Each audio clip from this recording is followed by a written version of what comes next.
मेरे गुरु महेश्वर शिव को मेरा प्रणाम है।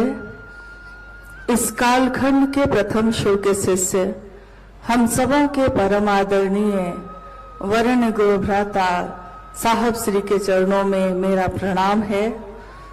शक्ति स्वरूपा मां नीलम आनंद जी के चरणों में मेरा प्रणाम है।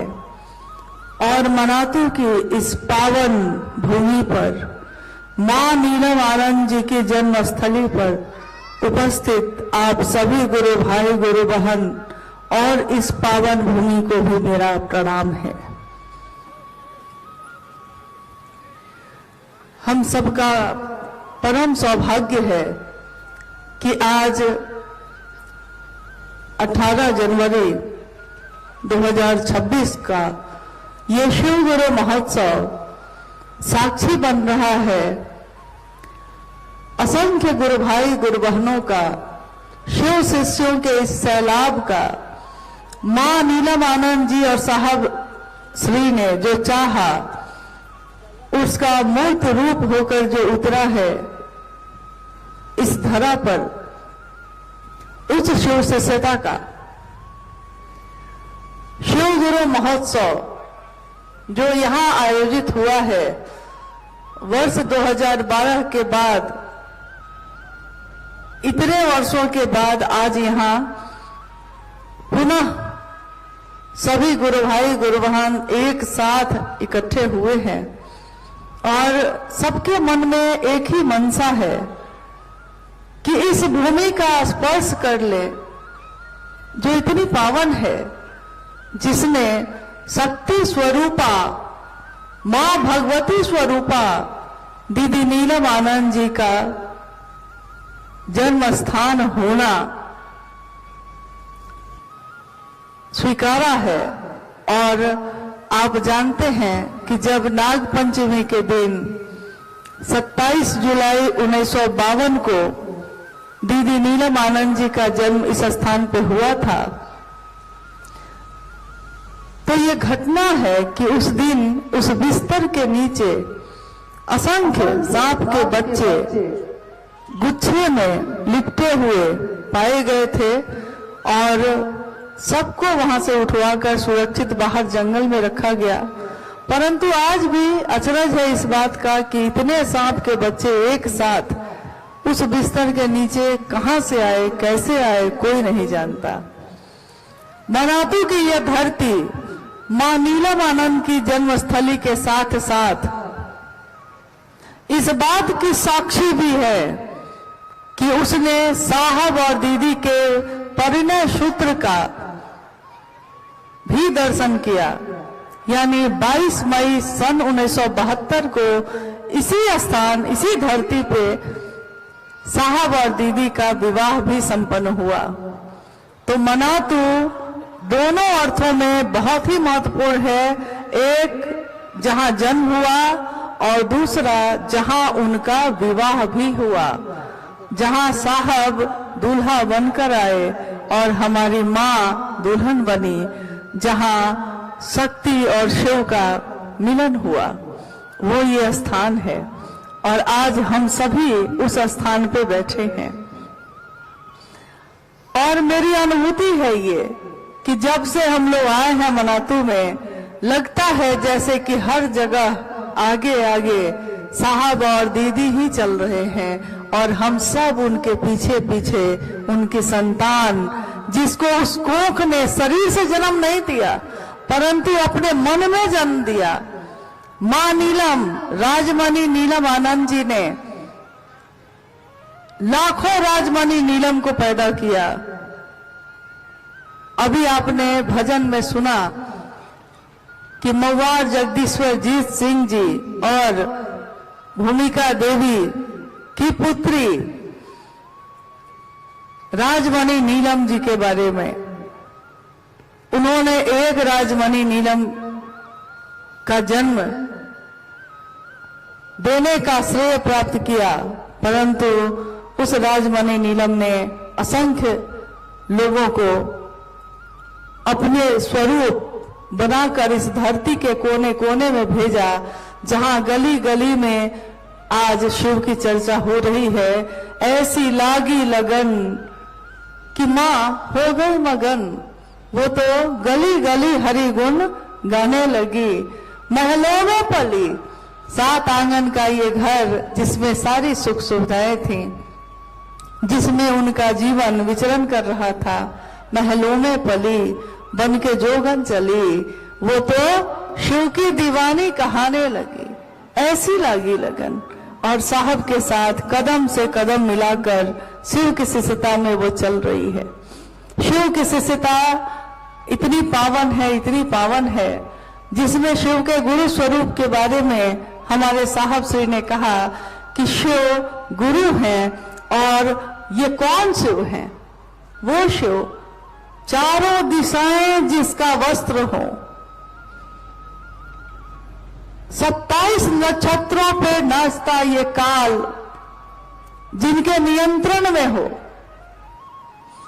वो शिव जो नटराज है, जो महाकाल है, जो महामृत्युंजय हैं, जो महाकालेश्वर हैं, जो महाकपालेश्वर हैं, जो महाऔढ़ेश्वर हैं, जो उमा के पति भी हैं, जो भोला भी हैं, और जो न जाने क्या क्या हैं, परंतु वो महादेव मेरे आपके गुरु भी हैं। शिव का गुरु पद ये बताता है कि मनुष्य की शारीरिक शक्ति से बलशाली होती है उसकी मानसिक शक्ति, और उसकी मानसिक शक्ति से भी बलशाली होती है उसकी आध्यात्मिक शक्ति। इसी इंसान के शरीर में अगर कोई अध्यात्म से जुड़ाव करता है तो वो एक पत्थर भी अगर तबीयत से उछालता है तो उसमें आसमान में भी सुराख होने की बिसात है, उसमें आसमान में भी सुराख हो सकता है। इंसान की इच्छा में इतना बल है, इतना बल है, इतना बल है। जिस धरती पे आज ये शिव गुरु महोत्सव हो रहा है, आपने अनमिल आखर में ये पढ़ा होगा, जिसमें साहब के जीवन की घटनाओं को लिखा गया है।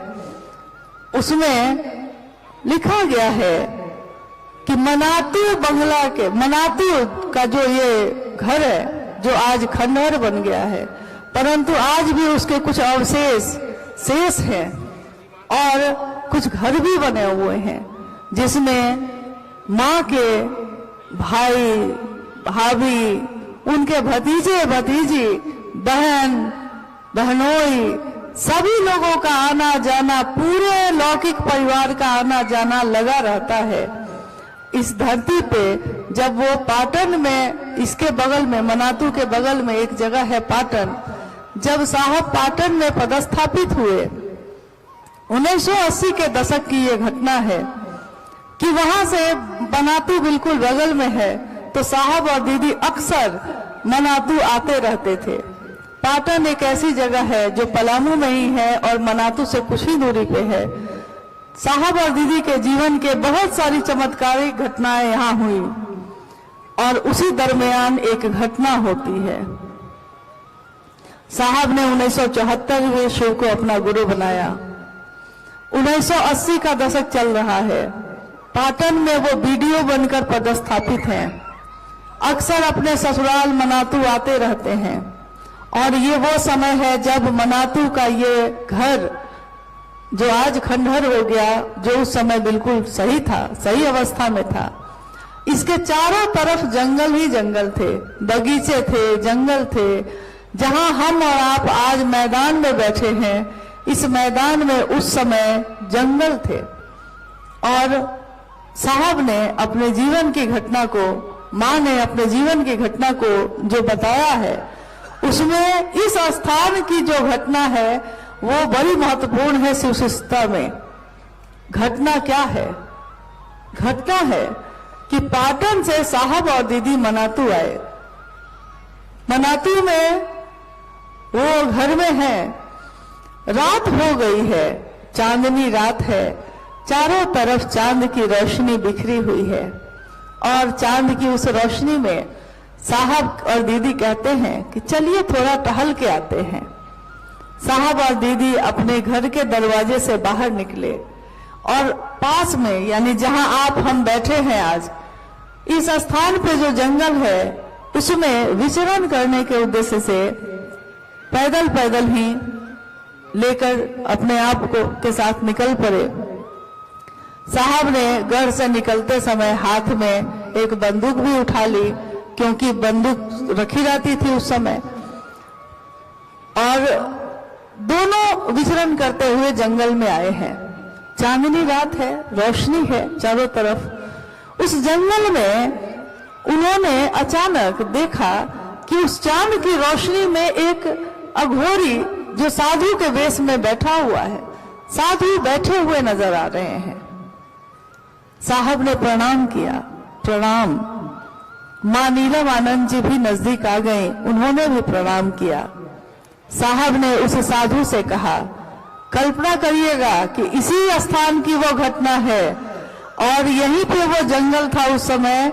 साहब ने कहा, आप अकेले यहाँ क्या कर रहे हैं? साधु ने कहा, तुम अकेले 15 वर्षों तक शमशान में क्या करते रहे? साहब ने जैसे ही ये बात सुनी, वो समझ गए कि कोई सिद्ध पुरुष है। तो साहब ने कहा कि मैं तो आपसे इसलिए पूछ रहा था कि आप अकेले बैठे हैं, लेकिन मैं तो शमशान में साधना करता रहा और मैंने शिव को गुरु बनाया। उस साधु ने फिर से पूछा साहब से कि शिव की तो पूजा करते हैं सारे लोग, तो बताओ तुम शिव को गुरु क्यों मानते हो? लोग शिव को गुरु क्यों माने? लगभग 10-15 मिनट तक साहब शिव के गुरु स्वरूप की चर्चा उस साधु से करते रहे। फिर साधु ने कहा, बड़ा अच्छा बोलते हो। इस पे मां नीलम आनंद जी ने उस साधु से कहा, मां कह रही हैं साधु से कि देखिए ना बाबा, ये अक्सर कहते हैं कि मैं लगता है पिछले जन्म में मैं मेढक था, इसीलिए जब सावन की बारिश होती है तो मुझको बड़ा अच्छा लगता है। देखिए ना बाबा, ये कहते हैं कि मैं मेढक था। इस पे वो बाबा हंसने लगे और उन्होंने हाथ के इशारे से जहां वो बैठे थे उसके कुछ ही दूरी पे जहां एक शीशे का टुकड़ा पड़ा हुआ था, बाबा ने कहा साहब से कि वो शीशा उठाओ। साहब ने यंत्रवत जाकर उस शीशा को उठा लिया है। साधु ने कहा, अपना चेहरा देखो। तो साहब ने उस आईने को अपने तरफ किया। पीछे लाल रंग से रंगा हुआ वो आईना जब साहब ने अपने चेहरे की तरफ किया तो उस आईने में क्या दिखा? उस आईने में जिसमें वो अपना चेहरा देख रहे थे, अचानक उसमें जो तस्वीर उभरी, जो तस्वीर दिख रही थी, वो तो उनका नहीं था। तो उनके मुंह से निकला, बाबा है। बाबा हम किसको कहते हैं? आज तक जितने भी देवी देवता हैं, उन समस्त देवी देवताओं में से एक सत्ता ही ऐसी है जिसको हमने सबसे ज्यादा अपना माना, जिसको हमने बाबा कहा है। बाबा हमने सिर्फ महादेव को कहा है, बाबा धाम जाएंगे हम, बाबा है मेरे। तो बाबा उस दिन साहब के मुख से निकला, बाबा है। और देखते देखते जो साधु खड़े थे उनकी रूपरेखा बदलने लगती है। जटाजूट बढ़ जाते हैं, त्रिशूल प्रकट हो जाता है हाथ में, लेकिन सांप कहीं भी नहीं है। थोड़ी देर पहले उन्होंने कहा था कि मेरा क्या है बच्चा, सांप और साधु कहीं चले जाते हैं, कहीं दिख जाते हैं, कहीं रह जाते हैं। और अभी अभी जो रूप उनका बदला है, मां नीलम आनंद उनके आगे हाथ जोड़कर झुक जाती हैं और वो कहती हैं, यहाँ पे उनका पत्नी भाव जागता है। वो कहती हैं, पत्नी भाव मतलब जब जगता है तो पति की कुछ न कुछ शिकायत तो होनी तय है। तो मां नीलम आनंद कहती हैं कि देखिए ना सरकार, ये घर में बड़ा उथल पुथल करते हैं, मतलब घर में हलचल सी मच जाती है इनके द्वारा। इस पे साधु ने जो कहा है, इस पंक्ति को साहब ने अनेक बार शिव चर्चाओं में कहा है, प्रयोग किया है इसका, इस वाक्य का, कि साधु ने उस समय कहा इनको, साहब को, कि घर को मसान मत बनाओ बच्चा, घर को मसान मत बनाओ बच्चा, घर घर है, घर रहने दो उसको, गृहस्थ आश्रम है ना। और जैसे ही वो सीधी हुई है, खड़ी हुई है, और उन लोगों को देखते देखते वो साधु कहीं नहीं, चांद की रोशनी है, हल्का अंधेरा छाता है, और जैसे ही चांद की रोशनी फिर आती है, कुछ भी नहीं है, कहीं भी नहीं है। साहब झुककर अपनी बंदूक जो उन्होंने गढ़ से ली थी निकलते समय उठा ली है, और दोनों लौट कर आ गए।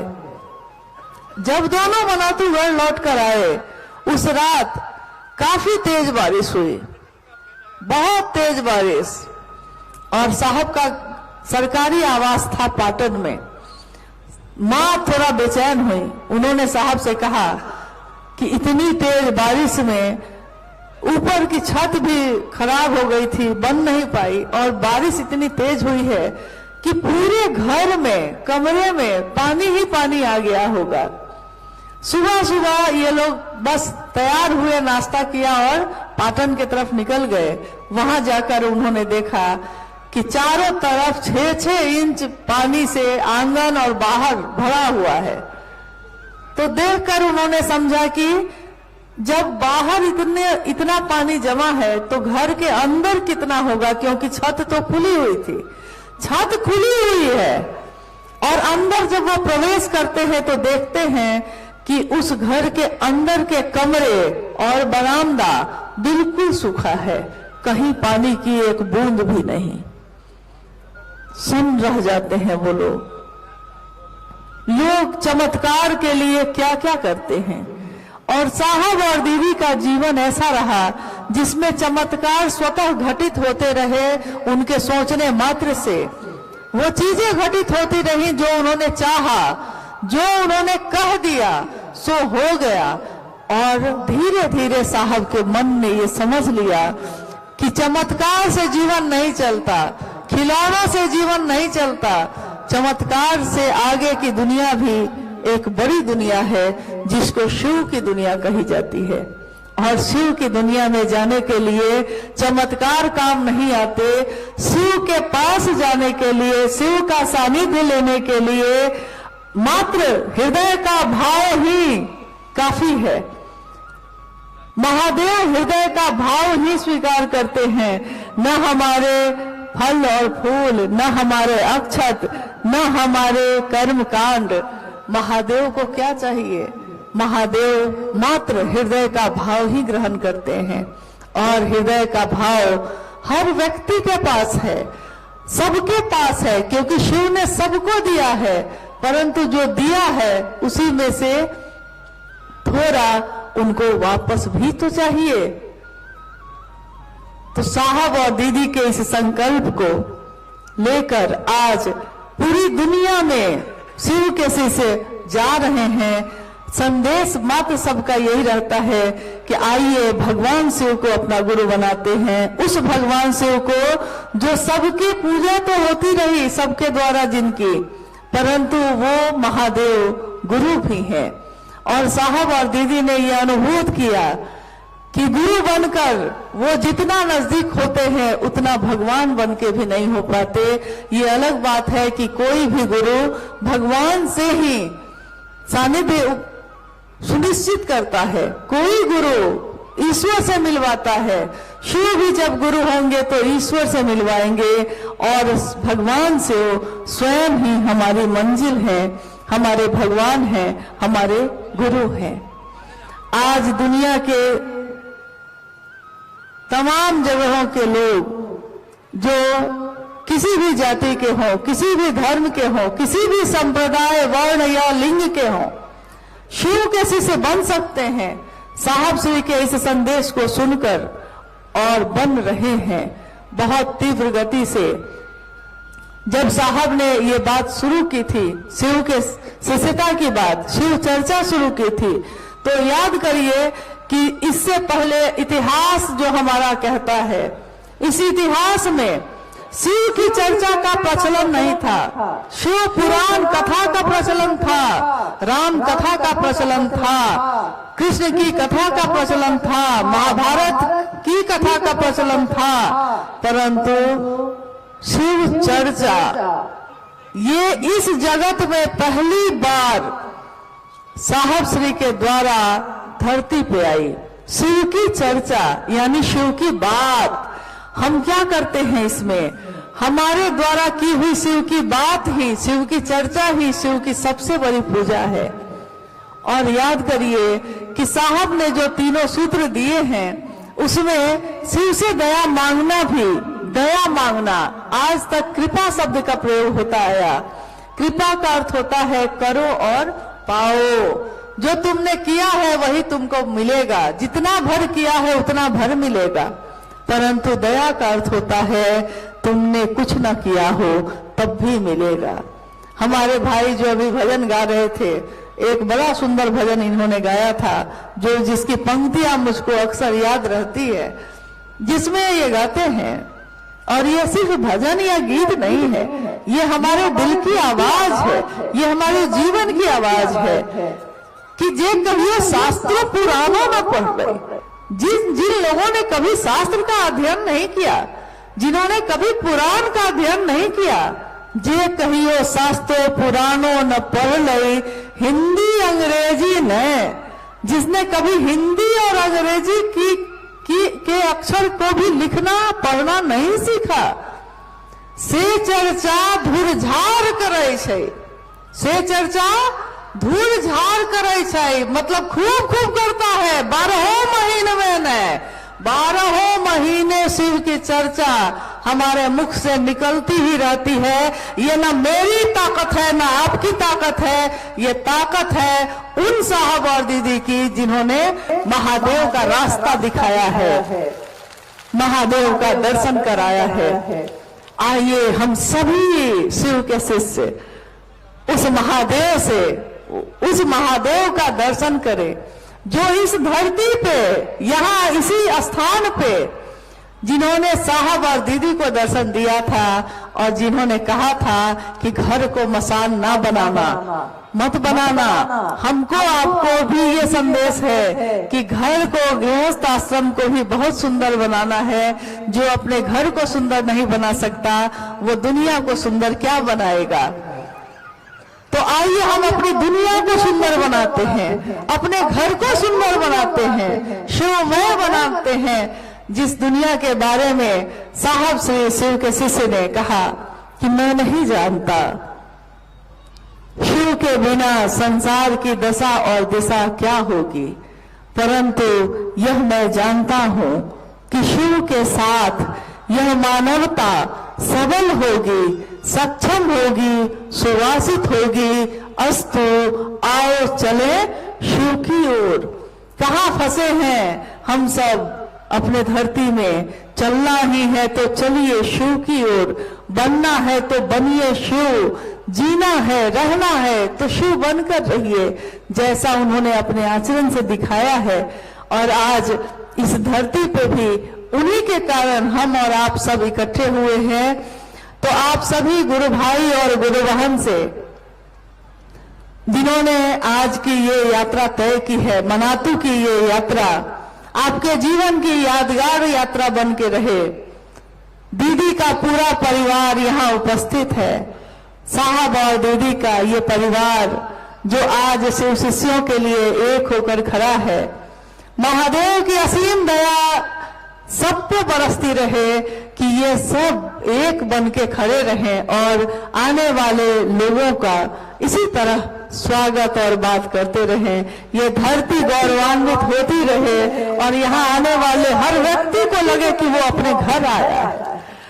अपने घर से लौटते समय जिस तरह आंखों में आंसू होते हैं और हृदय भरा हुआ रहता है, आंखें डबडबाई हुई रहती हैं और मुख कुछ बोल नहीं पाता, आज इस मनातू के धरती से विदा होते समय भी हम सबके हृदय में ऐसा ही भाव है। इस मिट्टी को हम नमन करते हैं, जिस मिट्टी में कहते हैं ना कि आओ बच्चों तुम्हें दिखाएं, आओ भाई तुम्हें दिखाएं। मिट्टी इस मनातू ग्राम की, इस मिट्टी को नमन करो। ये मिट्टी है बलिदान की, ये साहब और दीदी के जीवन की जगह है। इस मिट्टी को हम प्रणाम करते हैं और आप सभी से ये अनुरोध है कि जब आप यहाँ से प्रस्थान करेंगे, अभी बहुत धीमे धीमे कदमों से पहले पीछे के लोग धीरे धीरे जाएं, फिर आगे के लोग धीरे धीरे जाएं, और तब तक अभी भजन चलते रहेंगे। जब तक आप लोग सुरक्षित अपने घर ना पहुंच जाएं, तब तक सावधान रहिए, अच्छे से जाइए, और शुभ यात्रा आपके जीवन की भी और आपके लौकिक घर लौटने की भी। आप सभी गुरु भाई गुरु बहन के चरणों में मेरा प्रणाम है। आप सभी को मेरा प्रणाम है। वो शिव हम सबके अंदर जग जाए, इसकी कामना है। हम सबका जीवन शिवमय हो, इसकी कामना है। आप सभी को मेरा प्रणाम। एक अभी हम लोगों ने सुना, एक महत्वपूर्ण सूचना है, कृपया आप अभी बैठ जाएं। सारे लोग खड़े हो गए हैं, आप कृपया बैठे। अन्नू भैया का जो आवेदन था मामा के पास, वह आवेदन स्वीकृत हुआ है। मैं निवेदन करूंगा मामा जी से, कृपया अन्नू भैया के आवेदन और हम सारे गुरु भाई गुरु बहनों की जो स्वीकृति मिली है, उसको अपनी सहमति देकर हम लोगों को कृतार्थ करें।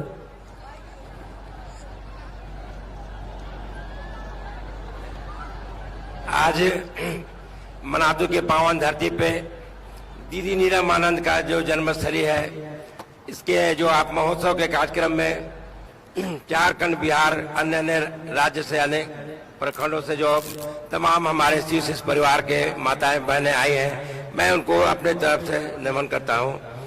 और मैं काफी गदगद हूं कि हमारी बहन नीलम आनंद के देन से पूरे कोने कोने में शिव चर्चा का आयोजन हो रहा है। इससे हमको काफी खुशी मिल रहा है और सीख भी मिल रहा है। अभी हमारे अन्नू बाबू इस मंच से कह रहे थे कि दीदी के नाम से यहाँ स्मृति भवन बनना चाहिए, तो हम तमाम महुआर परिवार जो दीदी नीलम आनंद के छोटे बड़े भाई भौजाई भतीजा भांजा जितने लोग हैं, हम तमाम परिवार के ओर से मैं तमाम शिव परिवार को ये वादा वचन के देना चाहता हूँ कि स्मृति भवन बनाने में जितनी भी भूमि की जरूरत है, हमारा परिवार देने को तैयार है। आप लोग अपने तरीके से बनवाने का काम करें। जागो जागो।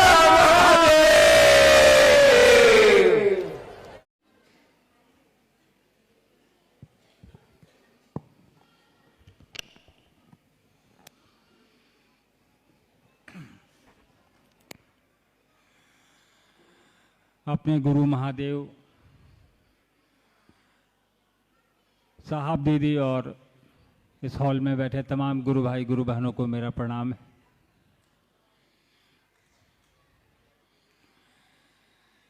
कालिंपोंग में इससे पूर्व भी हम लोग को आने का मौका मिला है। पिछली बार जब मैं आया था तो साहब के साथ आया था, उस समय साहब शरीर में थे। इस बार भी साहब के ही साथ हैं। ये अलग बात है कि साहब शरीर में हमको आपको दिखाई नहीं दे रहे हैं, क्योंकि महादेव की बात, शिव की बात, उनके गुरु स्वरूप की बात जहाँ कहीं भी होगी, जब भी होगी, आने वाले वर्षों में भी होगी, हजारों साल तक, तो साहब श्री हरिंद्रानंद जी का ही नाम आएगा कि शिव की शिष्यता को इस धरती पर उतारने में एकमात्र नाम अगर किसी का है तो वो है साहब श्री हरिंद्रानंद जी का।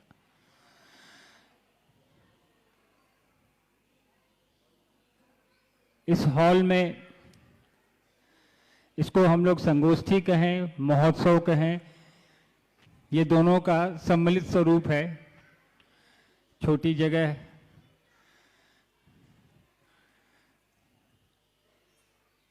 लेकिन उपस्थिति आपकी बता रही है कि आप कितने जुड़े हुए हैं अपने महादेव से, अपने गुरु से, और जुड़ना भी चाहिए, क्योंकि हम लोग उस महादेव की बात करते हैं, उस देवता की बात करते हैं जो हमारे घरों में पहले से है, पहले से हम और आप उनकी पूजा करते आ रहे हैं। साहब श्री ने सिर्फ इतना ही किया कि हमको आपको उस महादेव से, जिसकी पूजा हम लोग घर में कर रहे हैं, शिवालय में कर रहे हैं, मंदिरों में करते हैं, कहा कि उनसे एक और रिश्ता जोड़ लो। अभी तो भगवान के रूप में उनकी पूजा कर ही रहे हैं हम और आप। साहब ने कहा कि वो करते रहिए, आप जो आप कर रहे हैं उसको बदलने की जरूरत नहीं है, लेकिन एक और रिश्ता जोड़ लीजिए, वो है गुरु और चेला का। यानी कि एक गुरु और शिष्य की जो परंपरा है, जिसमें शिव को गुरु स्वरूप में पूरी दुनिया में माना गया है कि वो जगत गुरु हैं। साहब ने कहा कि अगर वो भगवान के रूप में हमको आपको दे सकता है तो जगत गुरु के रूप में भी दे सकता है। और गुरु क्या देगा? गुरु अपने शिष्यों को ज्ञान देता है।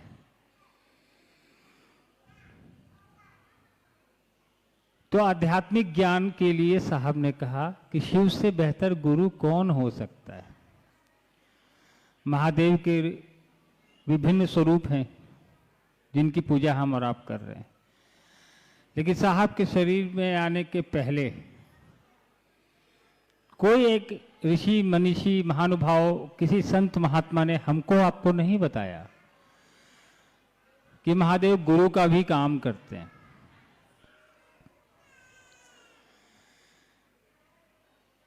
साहब की अपनी 40 साल की तपस्या, जिसने भी साहब के बारे में कभी पढ़ा होगा या सुना होगा तो वो जानता होगा कि साहब ने अपने जीवन के शुरुआती दौर में, जब वो स्कूल में थे तब से लेकर के जब वो डिप्टी कलेक्टर हुए उस समय तक, मजिस्ट्रेट हुए उस समय तक, श्मशान जाना, कब्रिस्तान जाना, साधु संतों के सानिध्य में रहना, उनसे कुछ सीखने की कोशिश करना, कुछ चेष्टा करना, ये साहब की दिनचर्या हुआ करती थी। लेकिन अभी मेरे से पहले आपको बता रहे थे परमेश्वर जी कि कालांतर में साहब को जब शिव के गुरु स्वरूप का से जुड़ाव हुआ, उनको कई फेज में शिव से, महेश्वर शिव से, गुरु स्वरूप से उनकी आकाशवाणी या उनकी बातें हुई, उसका निचोड़ जो 3 सूत्र के रूप में हमारे आपके बीच साहब ने रखा। तो ये 3 सूत्र जो है कोई हमने आपने तो दिया नहीं है, ये उसने दिया है जिसने बताया कि शिव को गुरु मानना है और कैसे मानना है, मान के क्या करना है, ये उन्हीं का दिया हुआ है।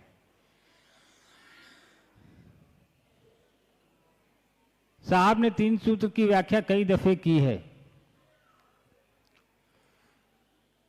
आप साहब के वीडियोस देखेंगे या साहब की पुस्तक पढ़ेंगे, एक साहब ने किताब लिखी है आओ चलें शिव की ओर।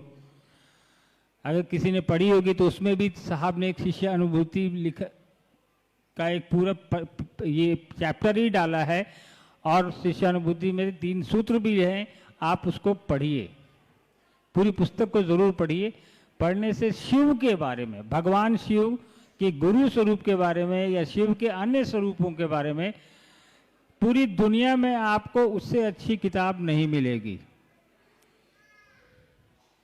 एक बार जिसने उस पुस्तक को पढ़ा, उसको किसी और पुस्तक को पढ़ने की आवश्यकता नहीं रह जाएगी भगवान शिव के, गुरु शिव के बारे में जानने के लिए। साहब ने लॉकडाउन के समय उस पुस्तक को लिखा था रांची में, जहां साहब रहते हैं, उपवन नाम है उसका।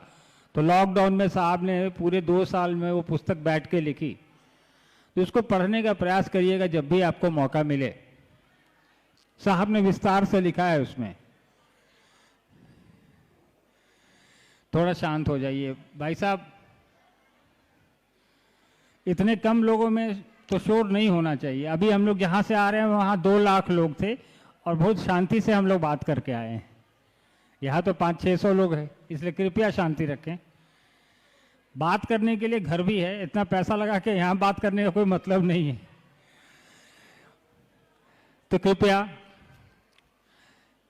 कम लोग हैं तो हम लोग ज़्यादा अच्छे से बात कर पाएंगे आपस में, कुछ हम बता पाएंगे, कुछ आप लोग पूछेंगे, जिज्ञासा है होगी तो अभी वर्षा दीदी आएंगी, वो आप लोग की जिज्ञासा दूर करेंगी।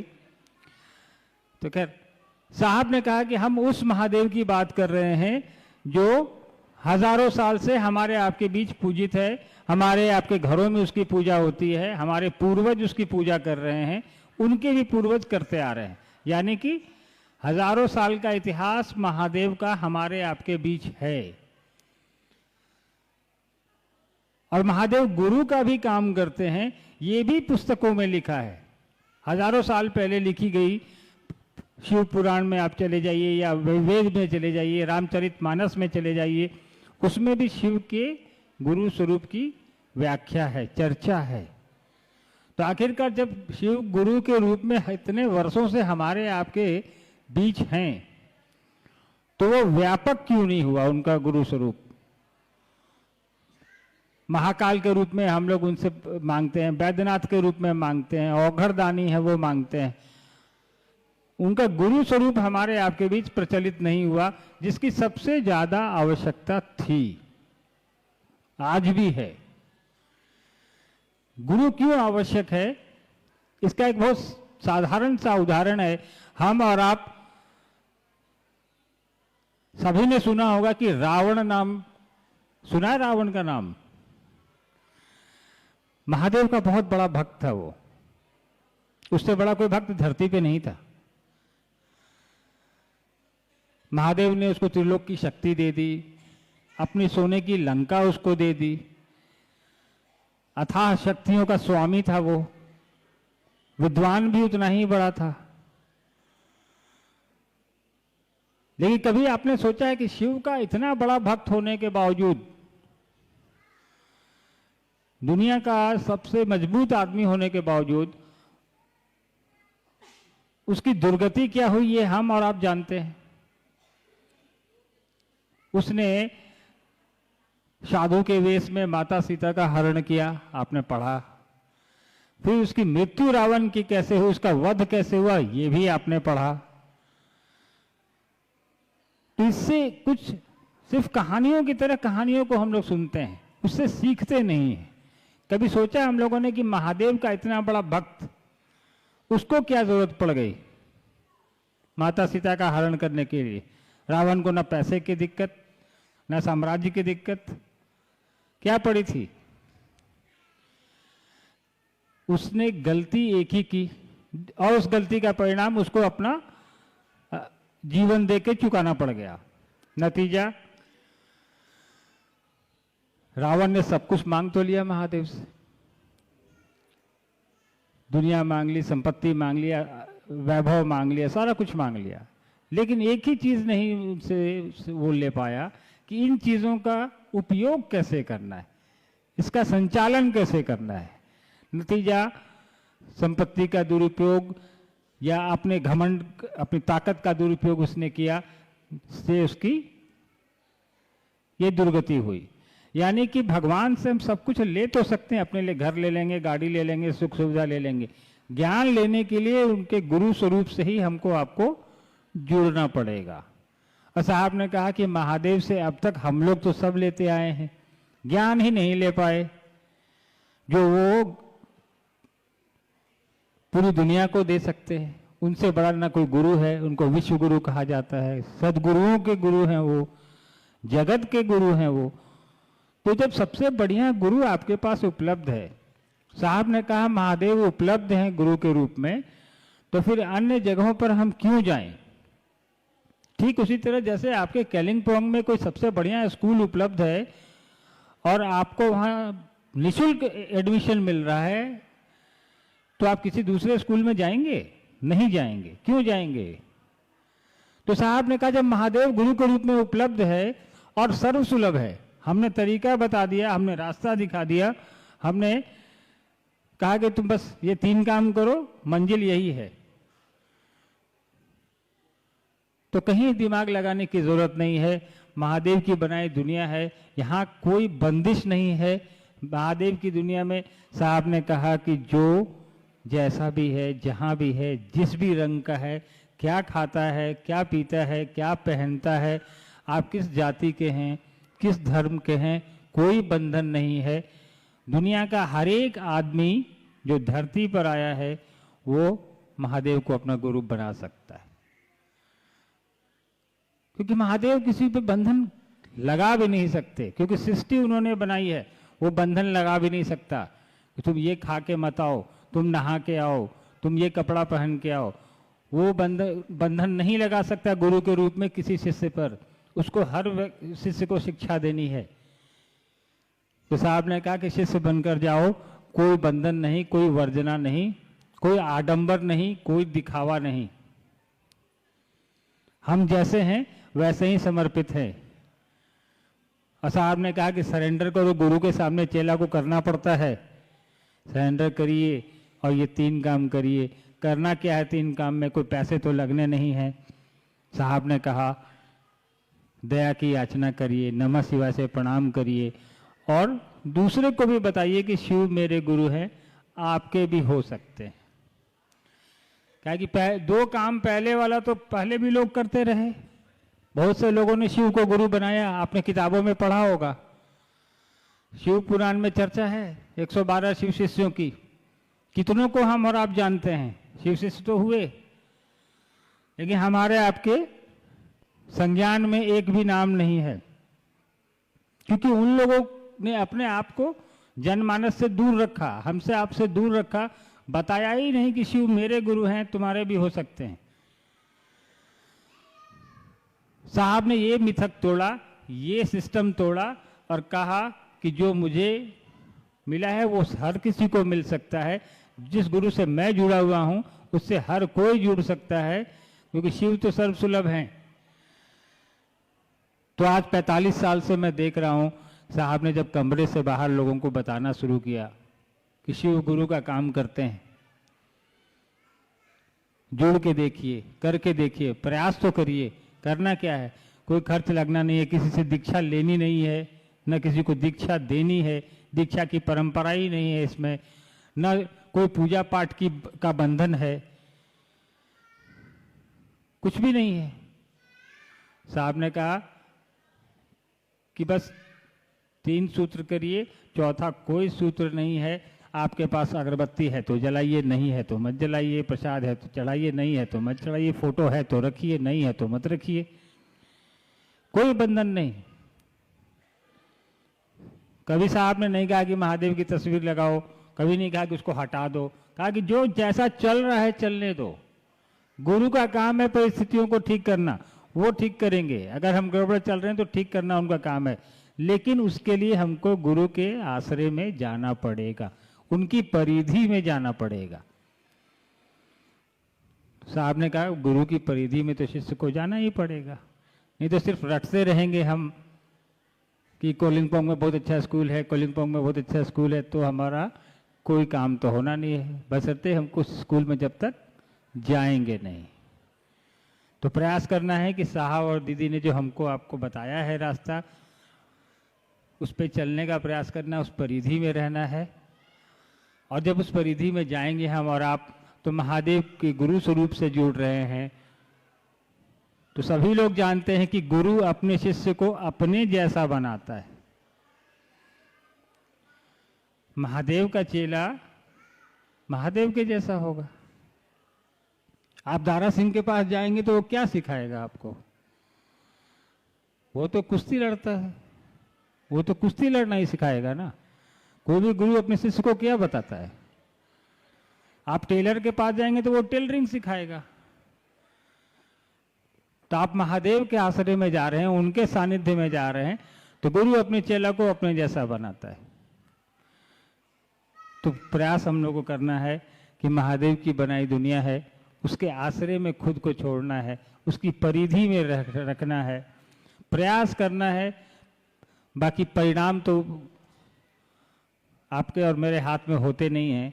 साहब ने कहा प्रयास करिए, पुट टू टेस्ट, अपनी कोशिश करिए, बाकी फल प्रतिफल फलाफल आप छोड़ दीजिए उस पर, जहां आपने सरेंडर किया है। हमने कई बार देखा, पिछली बार हमको लगता है 15 साल हो गए कोलिंगपोंग में आए, उस समय साहब भी थे, उसके बाद फिर आने का मौका मिला। कुछ एक चेहरे तो मुझे अभी भी दिखाई दिए जो उस समय थे, लेकिन ज़्यादातर नए लोग हैं, आप लोगों से पहली बार बात हो रही है, मुलाकात हो रही है। तो इसमें से कितने ऐसे लोग हैं जो साहब आए थे कलिंगपोंग में तो उस समय थे? कोई है इसमें से? हाथ उठाइए। अच्छा, इधर कुछ लोग दिखाई दे रहे हैं, इधर सारे लोग लगता है। इन लोगों, आप लोगों ने साहब से मुलाकात की है कभी? किसने किया है? हाथ उठाइए।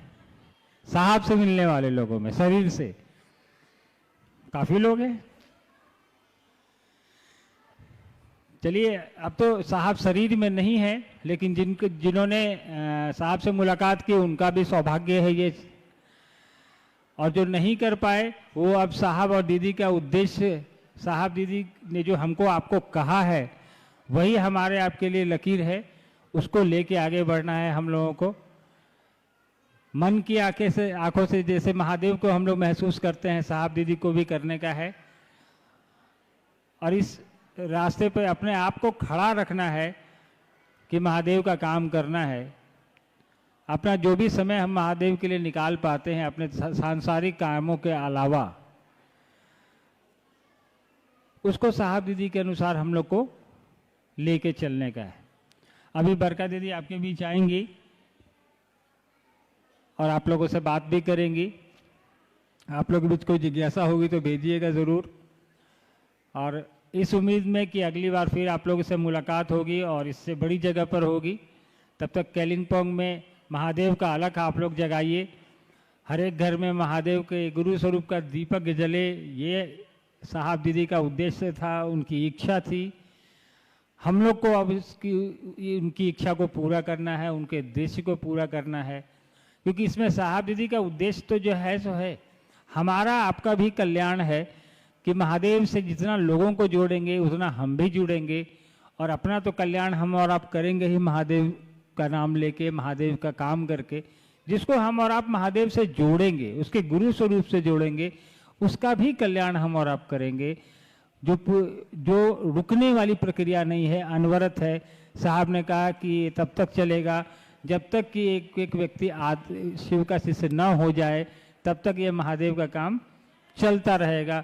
तो आप समझ लीजिए कि आने वाली पीढ़ियां दर पीढ़ियां ये काम रुकना नहीं है।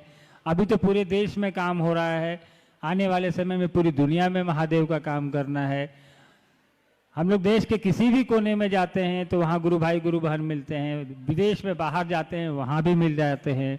आपके पड़ोसी देश यहाँ से कुछ दूरी पे नेपाल हैं, वहाँ तो लाखों की संख्या में शिव के शिष्य हैं, और आप तो ऐसी जगह बैठे हैं जहाँ हिमालय का पर्वत है, और कहा जाता है, सुनने में आता है, हम लोगों ने पढ़ा है कि महादेव खुद कैलाश में रहते हैं।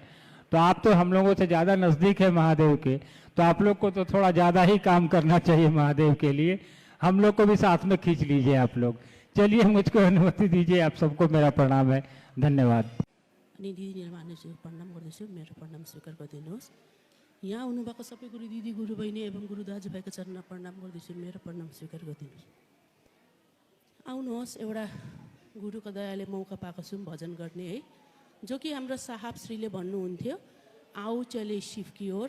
हामी पनि त्यही कुरा अहिले भन्दैछौँ, आउनुहोस् हिँडौँ हामी भगवान शिव गुरुकोतिर भनेर है। अनि अर्को कुरा, यसमा किताब पनि लेख्नु भएको छ हाम्रो साहब श्रीले, अनि भजन पनि छ, त्यो भजन गर्ने कोसिस गर्दैछु म।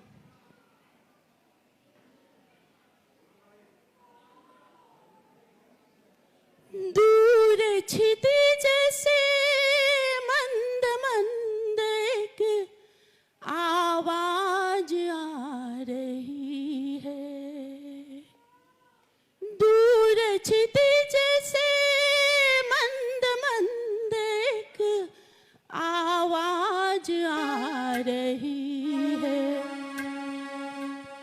हर अंदर की सांसों में उतर कर सबको सुना रही है। शिव ही ठिकाना था, आओ चल शिव की ओर,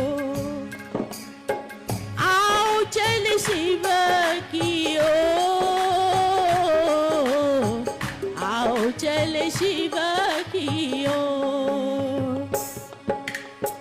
हरिंद पथ की पुकार है ये, कि उनके दिल की आवाज है ये। हरिंद पथ की पुकार है ये, कि उनकी दिल की आवाज है ये।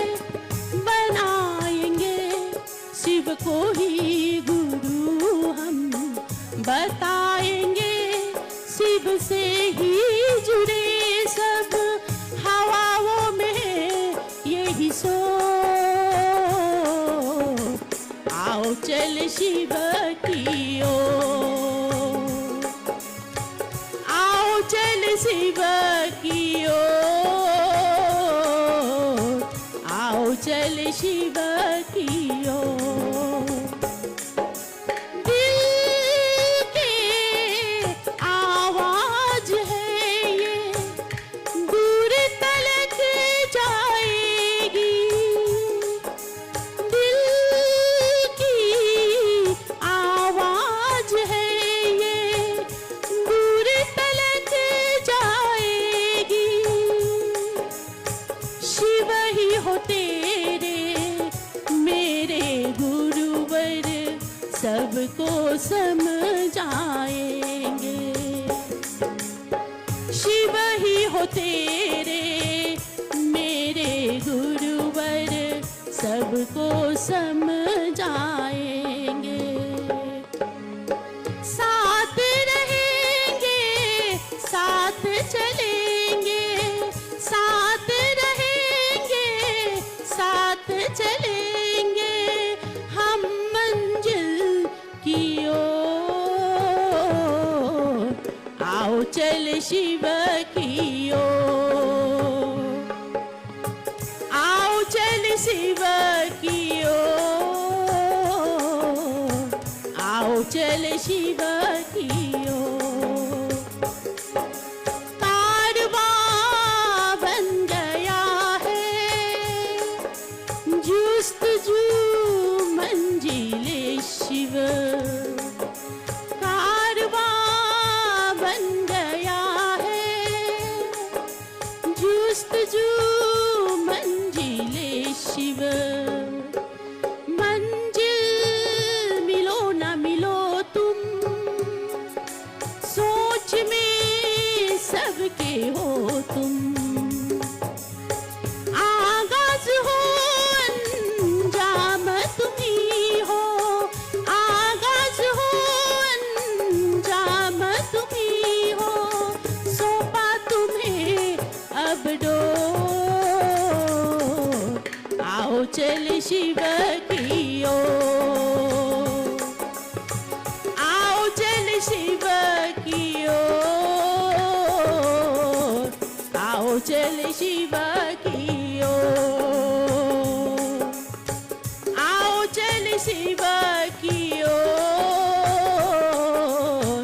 आओ चल शिव की ओर। हेलो, सुना हम लोगों ने बहुत ही प्यारा भजन, आओ चले शिव की ओर। यह आवाज साहबकार है, दूर क्षितिज से एक मंद मंद आवाज आ रही है, आओ चले शिव की ओर। आइए, अपना वही होता है। हम बोलते हैं ना कि साहब कहते थे ना कि ये जूता है, ये चप्पल है, उसके प्रति मेरे मन में जो रहती है संवेदना, कहीं मेरा खो भी जाता है दो जोड़ा में से एक, तो हम ढूंढ लेते हैं, क्योंकि उसके प्रति मेरे मन में दर्द है कि ये मेरे अपने हैं। शिव शिष्यता की ये दुनिया, जिस दुनिया में साहब श्री का अपना कोई हुआ है तो वह हुआ है शिव के शिष्य, गुरु भाई और गुरु बहन। इसके सिवा साहब का ध्यान कभी नहीं रहा है अपने बाल बच्चों पर या परिवार पर। आप सुनिए साहब के जीवन को, देखिए साहब श्री के जीवन को। आज हमारे बीच अर्चितानंद भैया, अन्नू भैया है। आपसे बड़ा अपना इनका कोई नहीं है, आप ही इनके अपने। आपसे हमारा मतलब शिव के गुरु भाई और गुरु बहन। मैं निवेदन और प्रार्थना करूंगा अर्चितानंद भैया से, अपनों से कुछ बात, अपनी बात की जाए, अपनों से अपनी बात की जाए। अर्चितानंद भैया से निवेदन और प्रार्थना होगा, महादेव की दया और साहब दीदी के आशीर्वाद से कुछ बात अपनों से की जाए, क्योंकि आप साहब और दीदी के इसी यात्रा के, संपूर्ण तो है इस यात्रा के, आपसे बड़ा कोई प्रत्यक्षदर्शी नहीं है। अर्चितानंद भैया हमारे आपके बीच जो हो, जागा जागा महादेव। आइए हम सुनते हैं भजन भाई संतोष जी, गंगटोक।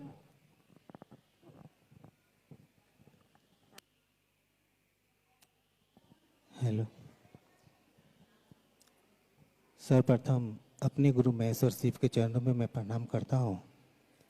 मेरा प्रणाम स्वीकार हो।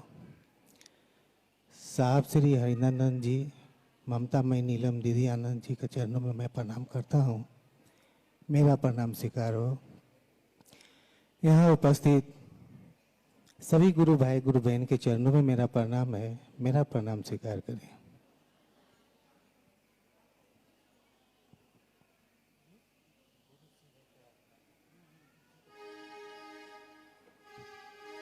Hello hello.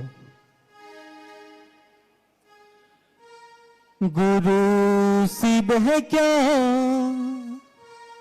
आजमा कर तो देखिए, गुरु शिव है क्या आजमा कर तो देखिए, गुरु शिव है क्या आजमा कर तो देखिए, गुरु शिव है क्या आजमा कर तो देखिए, है तीनों विधा क्या ये जान कर देखिए, है तीनों विधा क्या ये जान कर देखिए, गुरु शिव है क्या आजमा कर तो देखिए, गुरु शिव है क्या आजमा कर तो देखिए।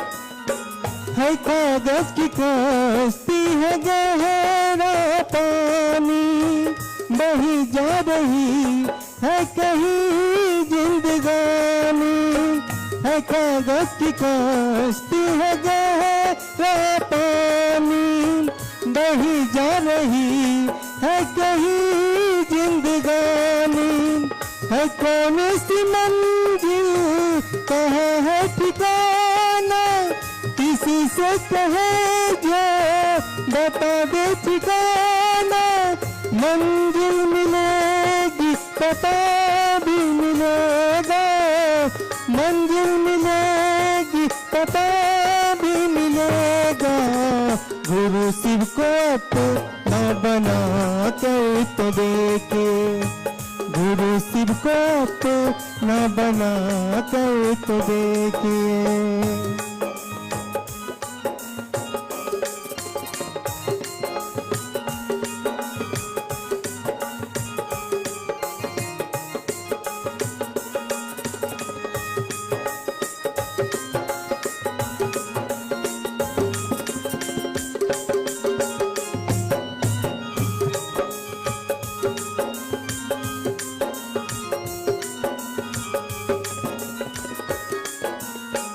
ये तीनों विधा जोड़ता है गुरु से, बना देता है रिश्ता नाता गुरु से।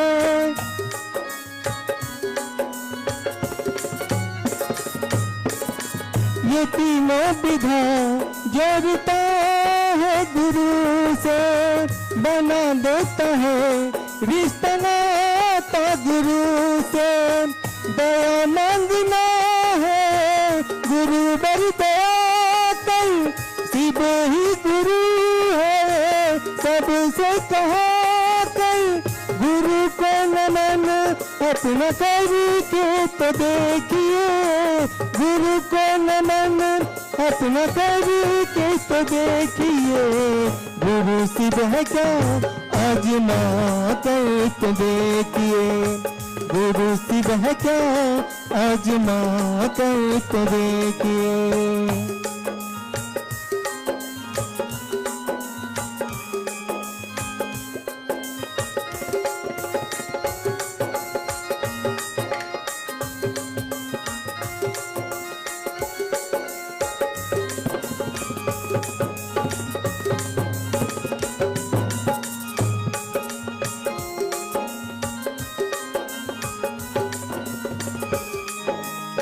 चाहत गुरु की जरूरत हमारी, गुरु की दया जिंदगी है हमारी।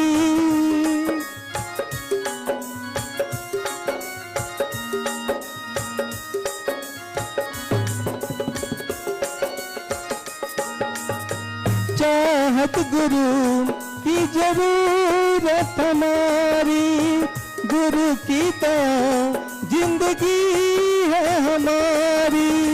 गुरु के बिना न जीना गवारा, गुरु ही तो है शिष्य का सहारा। सहारा गुरु को बना कर तो देखिए, सहारा गुरु को बना कर तो देखिए। गुरु शिव है क्या आजमा कर तो देखिए, गुरु शिव है क्या आजमा कर तो देखिए। है तीनों विधा क्या ये जान कर देखिए, है तीनों विधा क्या ये जान कर देखिए। गुरु शिव है क्या आजमा कर तो देखिए, गुरु शिव है क्या आजमा कर तो देखिए। गुरु शिव है क्या आजमा कर तो देखिए, गुरु शिव है क्या आजमा कर तो देखिए।